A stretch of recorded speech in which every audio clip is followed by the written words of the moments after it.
ខ្ញុំលើកគេថា Facebook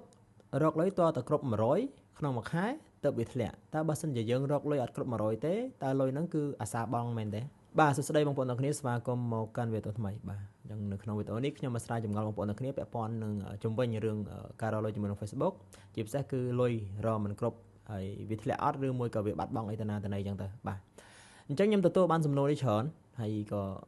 ធ្វើជាវីដេអូនេះមួយដើម្បីស្រាវចម្ងល់ទៅបងប្អូនទាំងអស់គ្នាតែម្ដងទៅបាទអញ្ចឹងពាក់ព័ន្ធនឹងរកលុយជាមួយនឹង Facebook ដែលបងប្អូនតែងតែឆ្ងល់ថាលុយបើសិនជាយើងរកអត់គ្រប់មួយខែបាទជាពិសេសអ្នកប្រើបែងធនាគារខ្មែរតតែគ្រប់100បានវាធ្លាក់ចុះបើសិនជារកអត់គ្រប់100អញ្ចឹងលុយដែលរកអត់គ្រប់100ហ្នឹងគឺ Facebook គេដកយកទៅវិញឬមួយក៏យ៉ាងម៉េចអីចឹងទៅបាទ Payout វាចែកចេញជា2 Payout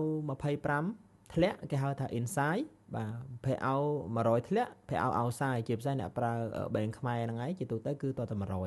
អញ្ចឹងឧទាហរណ៍ថាខែទី1បងប្អូនរកបានតែ$20អញ្ចឹងវាអត់គ្រប់បើកមានន័យថាអត់គ្រប់បើកអត់គ្រប់ធ្លាក់អញ្ចឹងបងប្អូនឆ្ងល់ថាលុយហ្នឹងគេយកទៅវិញឬក៏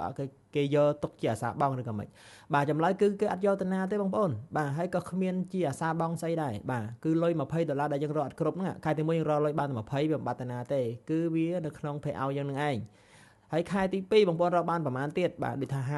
50បូកនឹងខែមុន20វា70ក៏វាអត់តន់ធ្លាក់ដែរហើយលុយហ្នឹងទៅណាក៏អត់បាត់ដែរគឺវាទុកនៅក្នុង Payout ដែរបងប្អូនចូលទៅមើលកន្លែង transaction របស់ Payout ទៅវានឹងឃើញហើយខែចាស់ខែទី1ខែណាខែណីរកបានប៉ុន្មានវាដាក់យើងដាក់ព័ត៌មានឲ្យយើងមើលបាទបន្តមកទៀតខែទី3បងប្អូនរកបានប៉ុន្មានឧទាហរណ៍ថារកបាន40បូកជាមួយនឹងខែទី2 50ម៉ាន90បូកជាមួយខែទី1នោះ20វា110អញ្ចឹងវាគ្រប់បើកអញ្ចឹងខែទី3ហ្នឹងគឺវាធ្លាក់លុយហើយបាទហ្នឹងPayout inside សំដៅ Payout outside បែងធនាគារខ្មែរលុយគ្រប់100បើកគឺអញ្ចឹងប៉ុន្តែបើសិនបងប្អូនប្រើ Payout inside បាទ$25ធ្លាក់អញ្ចឹងមានន័យថាបងប្អូនអត់ចាំបាច់រកតគ្រប់100ទេបងប្អូនរកឲ្យបានត្រឹមតែធ្វើមិនក៏ដោយឲ្យទៅលើសពី$25វានឹងធ្លាក់ហើយបាទអញ្ចឹងខែទី1បងប្អូនរកបានលើ$25គឺវានឹងធ្លាក់អូតូតែម្ដងបាទហើយបើសិនជាខែទី2បងប្អូនរកអត់គ្រប់25អញ្ចឹងវានឹងរងចាំខែបន្ទាប់នៅពេលណាដែលយើងគ្រប់25វានឹងធ្លាក់ធម្មតាបាទអញ្ចឹង Payout 25និង Payout $100វាអត់មានអីខុសគ្នាទេវាខុសតែចំនួនទេអញ្ចឹងបើសិនជាបងប្អូនរកអត់គ្រប់កុំយកច្រឡំថាគេដកយកទៅវិញឬមួយក៏ចាត់ទុកជាអាសាបងវាអត់អីទេ